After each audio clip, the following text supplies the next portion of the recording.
Continuing my goal of trying to fix the car community, no longer gonna try to be some gentle teacher like some father talking to their son. No. We're fighting toxicity with more toxicity. That's what we gotta do, in order to put out this fire, we just gotta set a bigger fire. We gotta literally bash the entire car community till it burns to ashes so it can be reborn like a phoenix. Just kidding, it's still gonna probably suck, but here are the 5 worst types of car enthusiasts. You've probably heard of some of these entries from my 25 types of car guys, but I'm finally gonna explain them because some of y'all didn't even know just how stupid some of these are. Starting with the Affirm built elitists. I say the word Affirm a lot, so what does it mean? Affirm is basically a bank that loans out, in this case, car modifications. They also do other loans for other crazy stupid things, but the point is, they usually have an interest rate of 9.99% to 29.99, baby. You already know where that number is, and by the way, that number does not mean 30% of the price. That means double the cost depending on how many years you're taking, because it's compounding interest. I made a whole video about this, and yo, stupid asses are still falling for this. Like, imagine, bro, imagine having a finance car on finance wheels, on finance bags, on finance NRG steering wheel, on finance cold air intakes. And I'm gonna be real with you, it's one thing to finance your car, it's another to finance all these mods, but when you act like an elitist for it, you're making fun of people who are OEM, people who are stock, you're calling them poor's mother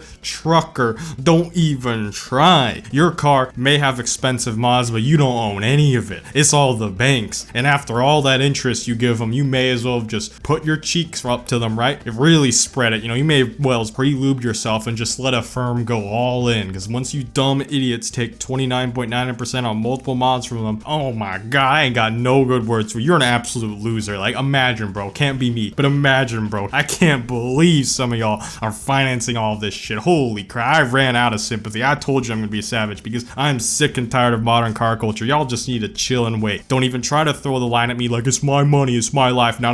It's not your money, it's the bank's money, and it sure as heck ain't your life anymore, because when you finance that many things, it may as well be the bank's life. They already got your soul written down on a sheet of paper, and they be hitting that booty up every single week, and they go in raw dog and dry. They don't even care anymore. You're their absolute bitch. So it is not your life, and it's not your money. So don't be a total loser. Don't become like the Affirm built elitists, okay? You can do better. We as a car community can do better. If you do see these people though, drag them. You know the longest walk on earth, right? That's what you need to do. You need to take their face, fart in it, push it all the way to the ground, and just drag it through the dirt. Let them dry up through the Sahara Desert. Let every pebble, rock, scratch and chip their face, and as they freeze going through Russia, through the cold winter there, boom. That's the dragging they deserve. You absolutely need to take these people and throw them on their knees and make them realize that they're the true poor. Specs for brains. This is the guy who only cares about speed. But if yo ass is talking so much shit online, why? Just why? And even if you do have a fast car, it still doesn't make sense, because you're just a woefully boring person if your entire personality is just, hey yo, dude, guess what I did yesterday? I raced this car, bro. I think I gapped him, bro.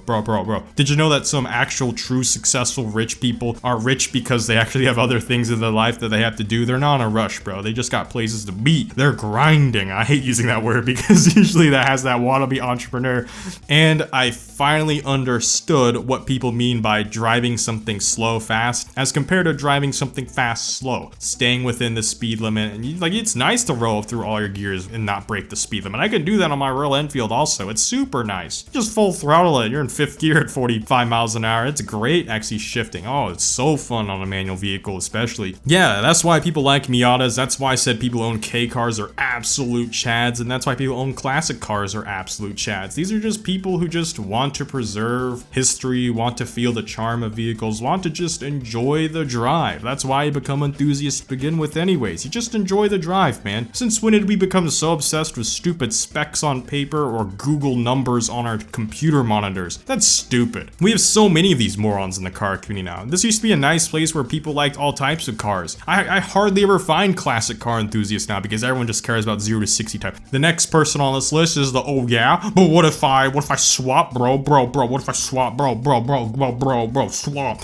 In the same way arguing about speed in the previous entries, boring as hell, arguing about cars and how fast they are compared to another, but using the concept of swapping is even worse. Don't get me wrong, I'm not saying swapping is stupid for the freaking 10 IQ losers who don't understand context of certain things, but swapping a car as a last resort or done to replace a blown up engine is fine. But what I am talking about is when morons use swap cars as means to win an argument, because there's no end to it. Like, let me just explain to you what I mean by that. If someone starts a conversation like, dude, Civic versus Corolla, and someone's like, dude, actually the Civic is faster than the new GR Corolla because I can put a LS in it. And then the Corolla guy fires back at him, bro, oh yeah? What if I Hellcat swapped? Get Civic. The Civic is an inferior car now. Best car. And then the Civic owner claps back and says, oh yeah? Jet engine swapped Civic. Mic drop. Civic is the fastest car, best car in the world now because this specific Civic only with a jet engine is now completely proving how good every single other Civic is. And then the Corolla owner is like, no. Get this. What if I Narnia infuse an alien civilization jizz-worthy 420 big block from the lands of between, shoved up the ass of Arthas and bathed in the light of the great race of Ooga Boogas before they were defeated by the anti-spirals? We're talking about a W16 quad turbo swapped Yugo. That's right. Turns out the Corolla and Civic are both trash.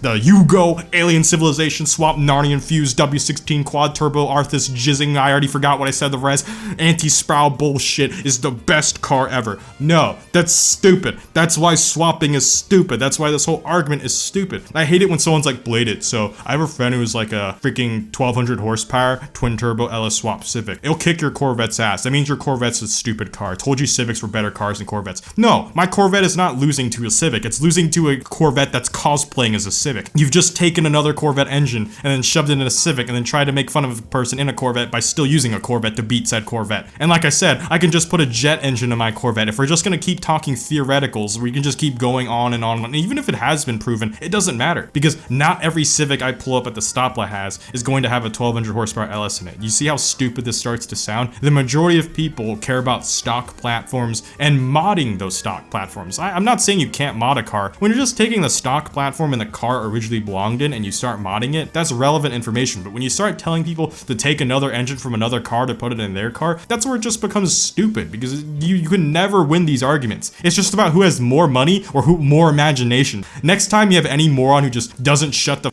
up, throw the W16 quad turbo swap Narnia infused alien civilization jizz-worthy 420 big block from the lands between, shoved up the ass of Arthas and bathed in the light of the great race of Ooga Boogas before they're defeated by the anti-spirals. Throw that line at them. That's what they sound like. Nothing's going to gap that Yugo. That Yugo makes 1 million horsepower. Did you know when things are Narnia infused, they get 5 times horsepower? And when things are in the land between, blessed by the tree, they get another 5,000 bajillion horsepower? So done with people who talk like this.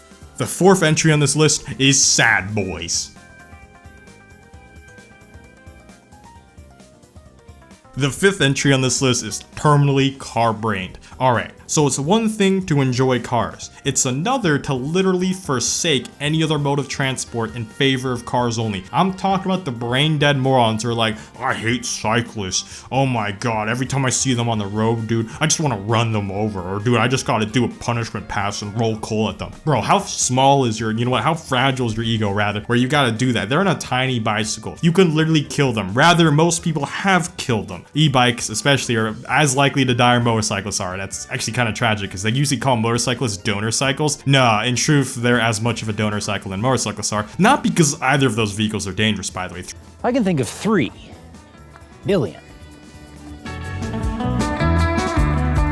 3 billion people around the world use mopeds and motorcycles to commute. Do you think they fear dying each day they go out? No, because they don't have giant SUVs trying to slam into them. It's a very America-specific problem because those vehicles aren't dangerous. Stupid drivers in cars are the ones who are dangerous. There are a lot of people who drive who hate driving, who don't actually want to drive, who don't even want to own a car if they don't have to. But the reason they treat cars like A to B devices is because they don't have another choice. And these are the same morons who drink and drive. These are the same morons who honk at cyclists cyclists. These are the same morons who act like they own the road and are entitled. Why would you take their side? Why would you defend them? Why would you squash any voting for support of public infrastructure? Why are you against trains? Why are you against people who cycle, against people who ride mopeds or motorcycles? You know how much happier you will be as a car enthusiast not dealing with those morons? If every single shitty driver could just take a train to go to work instead, you have so much more space available on the road to actually, get this, enjoy your car more. It's also safer too, because I have tons of coworkers, colleagues, and friends who still treat drinking like it's a personality, so they always drink and drive on the weekends because they're so haha funny and quirky as they bar hop. So when you have more public transit, those people will be off the road, so roads become safer. The roads will also become more efficient because they're off the road because they're doing other forms of transport. It genuinely blows my mind why people, especially North Americans, yes, Canadians are still kind of guilty of it too, they hate public transit so much.